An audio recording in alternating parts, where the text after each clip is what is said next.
selanjutnya pasti ada orang bertanya, ini apa sih bedanya jaksa sama penuntut umum? Nah, ah, ah. Kok beda apa sama, kan masih orang tanya seperti itu.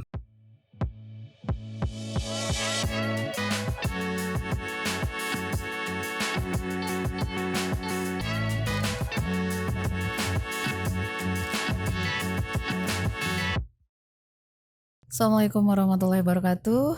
Salam warahmatullahi Apa kabar Bapak hari ini? Alhamdulillah. Sehat ketemu Pak ya.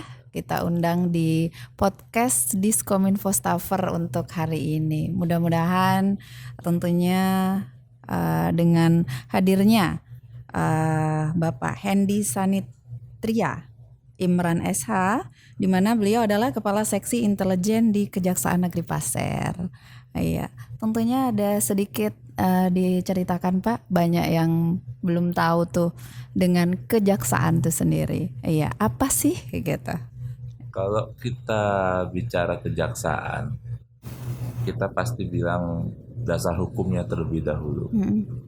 Itu diatur di Undang-Undang Nomor 11 Tahun 2021 tentang perubahan Undang-Undang Nomor 16 Tahun 2014 tentang Kejaksaan Republik Indonesia. Di undang-undang tersebut dijelaskan kejaksaan adalah lembaga pemerintah yang fungsinya berkaitan dengan kekuasaan kehakiman yang melaksanakan kekuasaan negara di bidang penuntutan serta kewenangan berdasarkan undang-undang. Nah, itu ini untuk apa kejaksaannya. Kejaksaannya, iya. Dan tentunya yang dimaksud dengan jaksa sendiri tuh Pak. Jadi kalau jaksa ini di Undang-Undang Nomor 11 Tahun 2021 itu ada di pasal 1 angka 2.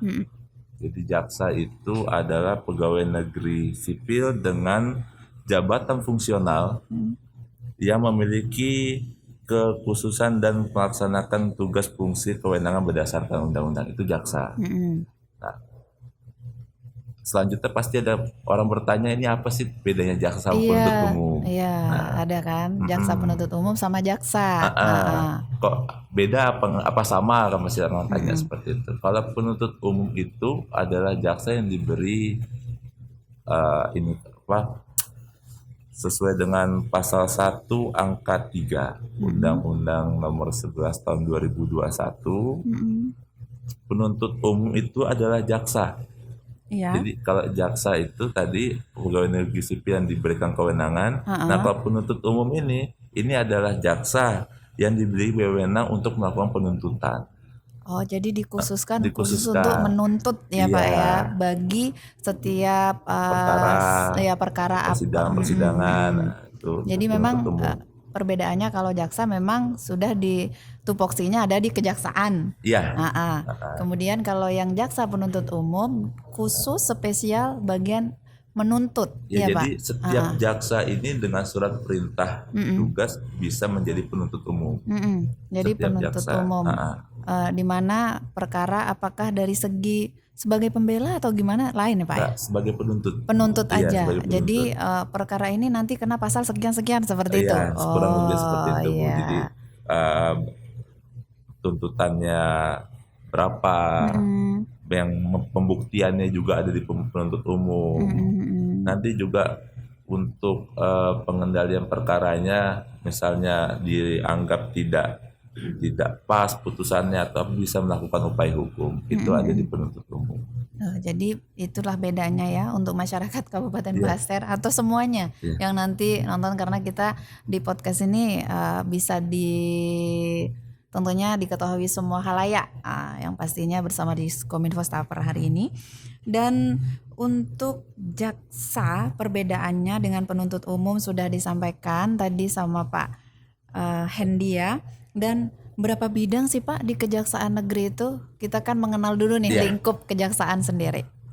Jadi kalau di tempat saya bertugas saat ini kan Kejaksaan Negeri Pasir. Di Kejaksaan Negeri Pasir ini dipimpin oleh Kepala Kejaksaan Negeri, Pak Rajendra sekarang. Iya, Pak Rajendra. Di bawah kepala kejaksaan negeri ada beberapa bidang untuk menunjang pekerjaan. Yang pertama itu pembinaan. Bidang pembinaan, bidang tindak pidana umum, bidang tindak pidana khusus, bidang intelijen, bidang perdata dan tata usaha negara, bidang pengelolaan barang bukti dan barang rampasan. Jadi Ada 6 bidang. 6 bidang ya Pak ya. Dan bidang. untuk Bapak sendiri di seksi intelijen. Seksi intelijen. Ada perbedaan sedikit ya Mbak. Kalau tapi di Kalimantan Timur ini mungkin tidak ada, tapi di daerah lain itu ada namanya cabang kejaksaan negeri. Nah, kalau ada cabang kejaksaan negeri, berarti di kejaksaan negeri induknya itu ada bidang pengawasan. Jadi tidak terpaku di kejaksaan negeri hanya 6 bidang. Kalau dia punya cabang, dia jadi 7 bidang dalam situ. Jadi ada nggak mutlak di Iya, situ Pak nggak ya, mutlak di masih situ. ada. Tapi kalau saya perhatikan seperti di Kalimantan Timur ini nggak ada cabang. Nggak ada ya? Tapi di daerah lain ada cabang. Ada yang punya Ada cabang. cabang-cabangnya ya di daerah lain, cuman di Kalimantan Timur Seperti tidak ada. belum diperlukan gitu kali ya Pak ya. Iya. Dan tentunya karena masyarakat sendiri Pak ngelihat kejaksaan aja sudah bingung, taunya di jaksa itu pasti kita diginiin seperti itu kan. Tapi itu nanti di sesi lain ya Pak ya Selain dibahas itu kan kita. ada 6 bidang ada tadi. 6 bidang sendiri. Jadi di sini kita membahas yang masalah intelijen aja. Dan apa perbedaan intelijen kepolisian dan intelijen TNI dan juga intelijen kejaksaan? Ya itu memang banyak juga yang tanya. Di kepolisian ada intelijen juga, di tentara juga ada intelijen. Nah, banyak yang tanya juga apa sih ini kok ada intelijen kejaksaan. Tapi itu diatur di Undang-Undang Nomor 17 Tahun 2011 tentang intelijen negara. Di situ diatur di pasal 11-nya itu untuk intelijen Tentara Nasional Indonesia TNI, di pasal 12-nya untuk intelijen kepolisian, di pasal 13-nya itu intelijen kejaksaan. Jadi ya, tertuang dalam intelijen undang-undang intelijen negara itu ada kita intelijen kejaksaan. Nah untuk spesifiknya Mbak, kalau untuk intelijen kejaksaan itu fungsinya itu sebenarnya menyelenggarakan fungsi intelijen justisia. Justisia itu penegakan hukum. Beda dengan rekan-rekan polisi atau tentara, mereka intelijennya ada yang teritorial, ada yang kalau kita untuk penegakan hukum. Di penegakan hukumnya ya Pak ya. Di penegakan hukumnya. Iya.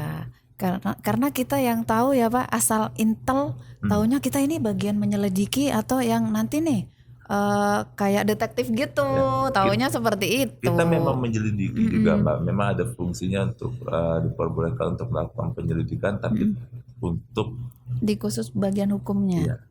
Iya.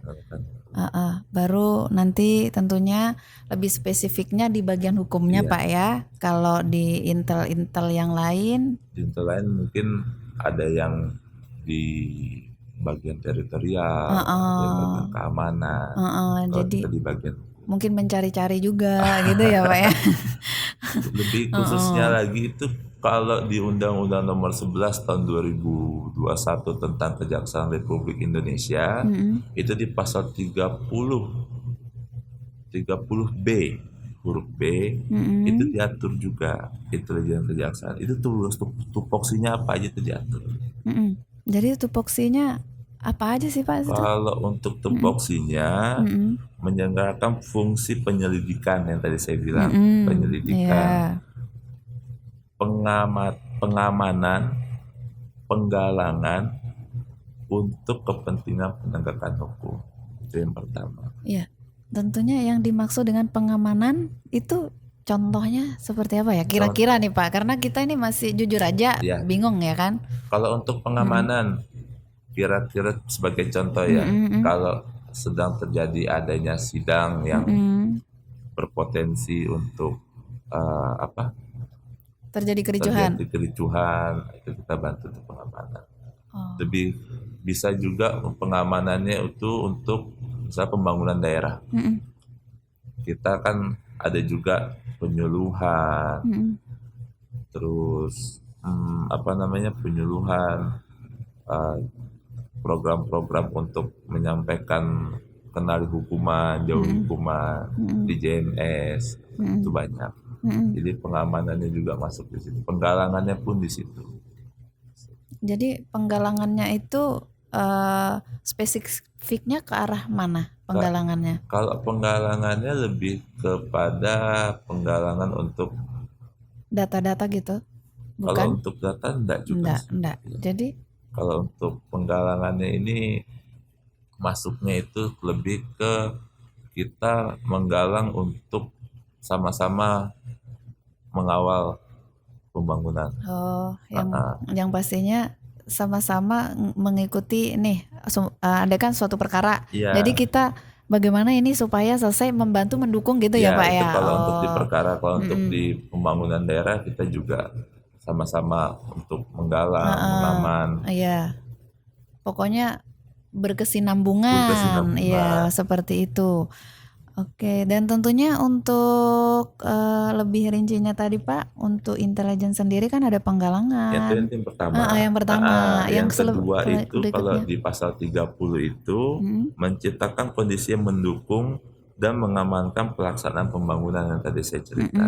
Jadi menciptakan kondisi yang mendukung ini lewat kita penyuluhan hukum, penerangan hukum. Jadi biar rekan-rekan satker di pemerintahan daerah itu mengerti tata caranya. Jadi diharapkan tidak ada lagi kesalahan administrasi dalam pembangunan. Diharapkan juga bisa terserap semuanya untuk membangun daerah. Lebih seperti itu. Jadi sosialisasi lah bahasanya Pak ya, untuk supaya tahu kejaksaan di bidang intelijen tuh ini gitu ya Pak ya. Terus tentunya ada lagi nih seperti mungkin apakah ini masuk di bidang intelijen ya Pak ya? Apabila ada suatu perkara nih, ataukah di segi pemerintah mungkin masalah yang lebih nggak nyaman juga dibahas. Yang pastinya ada perkara nih, mau pemerintah atau masyarakat. Itu penyelidikan masuk di intel sini ya juga ya Masuk, Pak ya? karena di pasal 30 itu juga huruf D melaksanakan pencegahan korupsi, kolusi dan nepotisme.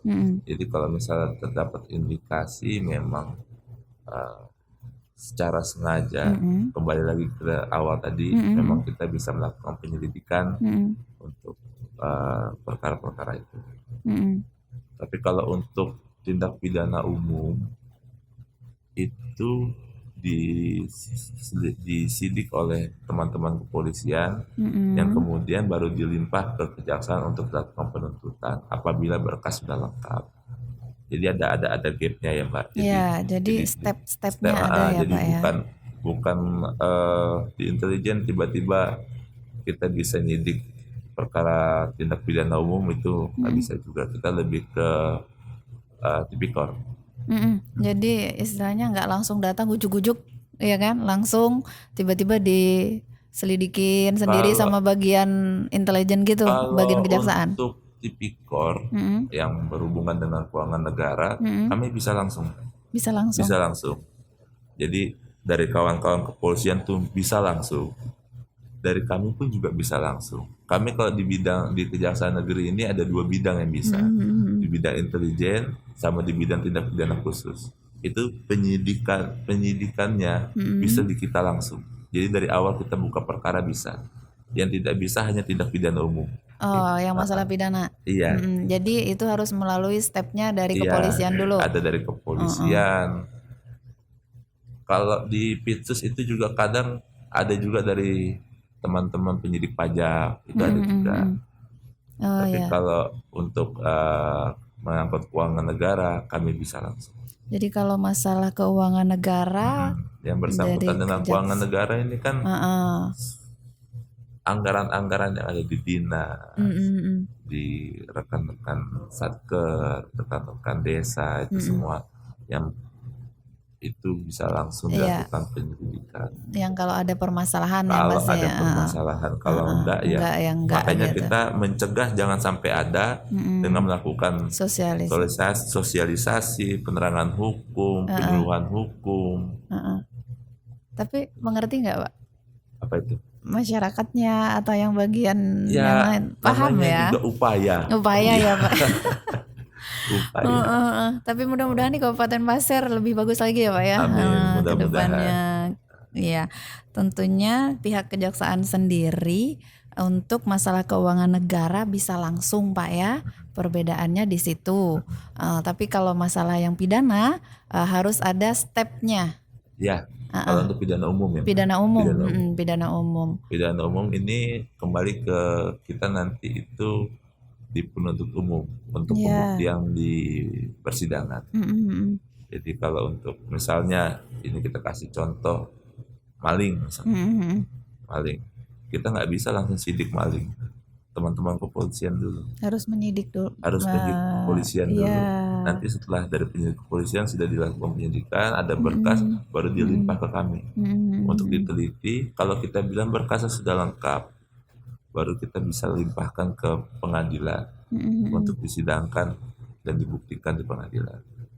Ya. Itu. Di sini kadang semua masyarakat juga banyak bingung kan Pak, dari kepolisian, kejaksaan, baru ke pengadilan. Nah di situ banyak yang bingung. Ya, karena di kita ini posisi di tengah kalau untuk pidana umum. Jadi lebih ke apa kalau kita bilang itu dominus litis, jadi pengendali perkara.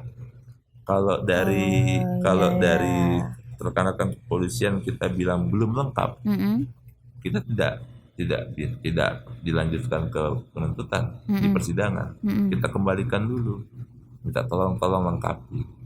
Selagi belum lengkap belum bisa. Selagi gitu. belum lengkap, selagi menurut pendapat jaksanya itu belum dapat dibuktikan atau masih ada kekurangan, biasanya kita meminta untuk dilengkapi kembali berkasnya. Namun kalau misalnya kita anggap oh ini unsurnya sudah masuk, perbuatannya sudah ada, baru kita biasanya kita terima berkasnya, kita terima juga tahanannya, tersangkanya, baru kita limpahkan ke pengadilan untuk dibuktikan di depan hakim dan dituntut, yang kemudian akan diputus oleh hakim. Iya, bisa diistilahkan nih Pak ya. Tapi menurut saya ya, mudah-mudahan sama.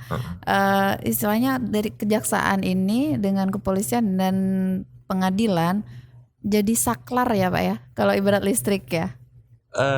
Iya, Iya, enggak. karena kalau Dari- jangan sampai terjadi kebakaran, Iya, jadi ada penengahnya begitu. Dari kepolisian juga tidak bisa langsung ke pengadilan. Iya, tanpa adanya kejaksaan ikut bertindak lah di tengah-tengahnya gitu. Iya, nah di sini baru kita mulai paham sedikit-sedikit Pak. Saya karena memang saya tahunya cuma bertanya di Iya. sini khususnya.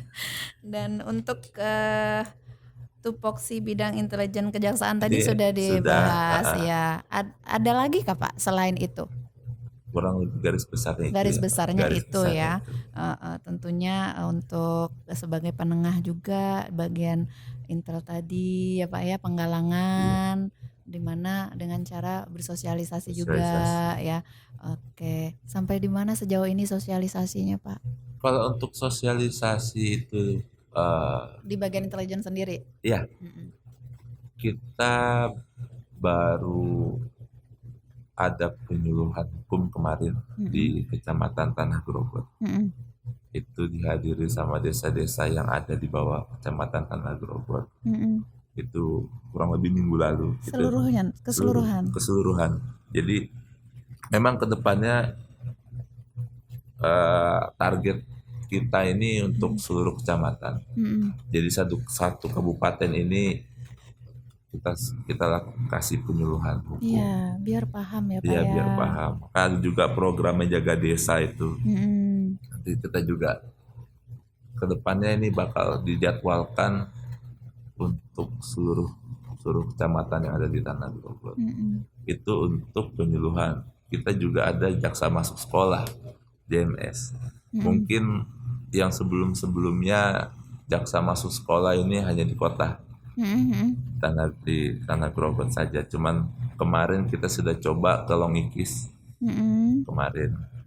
Kedepannya kalau misalnya ada waktu sebelum bulan puasa ini mungkin kita mau cari lagi yang agak masuk ke dalam lagi, biar yang di dalam-dalam ini juga dapat Iya, penyuluhannya. jadi mereka paham juga ya Paham. Pak ya. Kalau di kota sudah banyak ya kasih penyuluhan, tapi kalau yang di pinggir-pinggir dalam-dalam itu mungkin jarang. Jadi kita mau coba masuk ke dalam Iya. untuk melakukan penyuluhan. Jadi pemerataan lah Pak ya. Pemerataan, ya. Jadi supaya bisa paham semua ini bahwa kejaksaan tuh seperti ini Iya. gitu ya Pak ya. Dan tentunya mereka juga sangat excited Pak ya. Excited karena kalau di program jaksa masuk sekolah itu bukan hanya mengenalkan apa itu kejaksaan, kita juga mengenalkan ini loh yang tidak boleh, tindak pidana biasanya kan narkotika, Iya. dan seperti itu kita kasih penyuluhan biar terhindar, biar mereka mengenali hukum. Reaksi siswa sendiri seperti apa Pak? Terakhir kemarin ini baru 2 hari yang lalu di Longiki sih responnya luar biasa, banyak pertanyaan juga, mereka antusias ya, kita masuk karena untuk di Longiki sendiri itu kita baru masuk di situ. Dan di Long Ikis juga kemarin itu ada duta sadar hukum, Ada duta. ada duta sadar pelajar sadar hukum itu. Jadi sistem pemilihannya juga mereka harus paham dengan hukum itu Ya, sendiri. harus paham dengan hukum. Ya. Jadi tentunya memang sekarang regenerasi kita harus paham di situ dulu Harus Pak paham ya. dulu di situ. Jadi untuk kedepannya mereka dari faktor usia sudah paham nih, ini nggak Iya, boleh ini nggak boleh, gitu. Iya. Dan tentunya usaha dari kejaksaan sudah banyak Pak ya dari sebelum-sebelumnya. Kita juga untuk di sini kan saya dengar ada Car Free Day. Iya, Ya, ada. itu juga kita setiap Car Free Day kita buka stand juga untuk Penyuluhan itu, sosialisasi ya. sosialisasi juga. Kalau misalnya ada masyarakat yang mau ingin berkonsultasi masalah hukum atau pengambilan tilang, itu juga kita layani di Car Free Day. Setiap Car Free Day kita ikut. Tapi Bapak pakai seragam enggak waktu di Car Free Day enggak? Pakai seragam. Nah, itu dia. Ada masyarakat pasti takut kan, Pak? Cuman yang saya lihat beberapa masyarakat juga sudah mulai ya, Pak. datang bertanya permasalahan apa yang mereka hadapi. Ada juga sempat kemarin saya lihat ngambil tilang di situ, ada juga. Ya, baru melihat sudah serem duluan kali ya Pak ya. Jadi sekarang kepengen jaksa sendiri ya, dari pihak kejaksaan sendiri maunya masyarakat itu bergabung ya Pak ya. Bergabung. Maksudnya Jadi kalau misalnya ada permasalahan hukum yang lagi sedang dihadapi, silakan berkonsultasi. Kami buka pintu itu sebarang-barang untuk konsultasi. Lalu kita juga ada pos pengaduan masyarakat. Pos pengaduan masyarakat ini siapa tahu ada masyarakat yang melihat ada yang hal-hal yang ganjil lah ya. hal-hal yang ganjil, hal-hal yang apa. kiranya melanggar hukum, silahkan. Karena mencakupnya banyak Pak ya, dari ya mohon maaf ini dari masalah pelecehan, masalah kekerasan rumah tangga, hal-hal yang kayak gitu. Tapi ada sendiri Pak ya, bidangnya sendiri nanti untuk pembahasan hal yang kayak gitu. Tapi masuk ya di intelijen masuk ya Pak ya? Masuk. Kalau untuk penerimaan laporan masyarakat itu di bidang kita memang tupoksinya ada di situ. Di situ Pak ya. Kita juga pengawasan orang asing juga ada, pengawasan barang cetakan juga ada. Jadi orang asing ini kalau perusahaan-perusahaan kita awasi orang asing. Dan masalah pencemaran nama baik juga Pak ya? Kalau Masuk. untuk pencemaran nama baik itu lebih Enggak ke ya? pidana umum. Oh, pidana umum Iya, ya. pidana Jadi spesifiknya yang tadi Pak ya. Jadi di masalah pelecehan yang kayak gitu. Sebetulnya juga pelecehan ini kalau misalnya berhadapan dengan hukum itu masuknya di pidana umum. Oh, masuk di bidang lain bukan Tapi memang intelijen. kita tugasnya untuk memberikan sosialisasi kepada masyarakat atau anak-anak sekolah hal-hal yang boleh sama hal yang Pengenalan Pak Iya, ya, pengenalan. pengenalan dini. ya di situ ada narkoba, pelecehan, pencurian, penadahan, karena kan Mm-mm. belum belum apa ya, belum terlalu mengerti seperti Iya, itu. karena sekarang kita dikalahkan dengan gadget itu, Pak. Iya. Iya kan? Tapi Jadi, justru sebenarnya ada gadget itu lebih membantu kalau misalnya mau cari. iya, kalau mau mencari. Tapi sekarang mudah-mudahan di masyarakat Kabupaten Pasir enggak ya spesialnya. Eh, tapi kebanyakan anak-anak muda yang sekarang mereka bukan yang seperti itu yang Ya, dicari. memang kemarin juga sudah kami sampaikan waktu jaksa Mm-mm. masih sekolah di Longkis kemarin, Mm-mm. itu hati-hati dengan Gadget, IT undang-undang ya. IT, jangan menyebarkan konten-konten yang Yang ya kira-kira tidak masuk akal lah untuk usia mereka gitu. saya sudah sampaikan itu ada ancamannya. Jadi biar mereka mengerti juga, diharapkan dengan mereka sudah paham, sudah tahu oh ternyata ada ancamannya, jadi lebih berhati-hati. Mm-mm. Iya, jadi memang sekarang yang harus kita sosialisasikan ranahnya ke yang anak-anak, Pak ya. Ya, Enggak juga. memang di programnya ada. Heeh. Ya, tapi untuk ke masyarakat juga pun ada. Mm-mm. Jadi kalau yang ke anak sekolah itu kita program itu jaksa masuk sekolah. Mm-mm. Kalau untuk yang ke masyarakat nanti ada penyuluhan hukum dan penerangan hukum. Ada sendiri. Ada sendiri. Nanti sendiri. itu sudah ada jadwalnya. Mm-mm. Nanti kemungkinan kalau sebelum bulan suci Ramadan ini kita bisa lakukan sekali lagi. Kalau masih bisa dapat waktu kita akan turun. Iya, dan untuk sosialisasi podcast Kominfo bisa membantu juga Pak. Dengan cara Oh begini iya, kan bisa. iya. Mungkin ada yang perlu disampaikan, silahkan untuk kita open Itu untuk nanti biar di bidang-bidang iya. bidang-bidang lain. Iya. Dan tentunya juga Pak di sini program kerja yang sudah dilaksanakan tadi sudah disampaikan. Ada yang lain Pak yang dilaksanakan programnya untuk tahun 2023? Ke depannya sih masih itu ya Mbak. Mm-mm. Hukum, Penkum, Mm-mm. jaksa masuk sekolah, Mm-mm. program jaga desa, Mm-mm. program Car Free Day ini. Iya. Itu sih ke depannya berjalan, Mm-mm.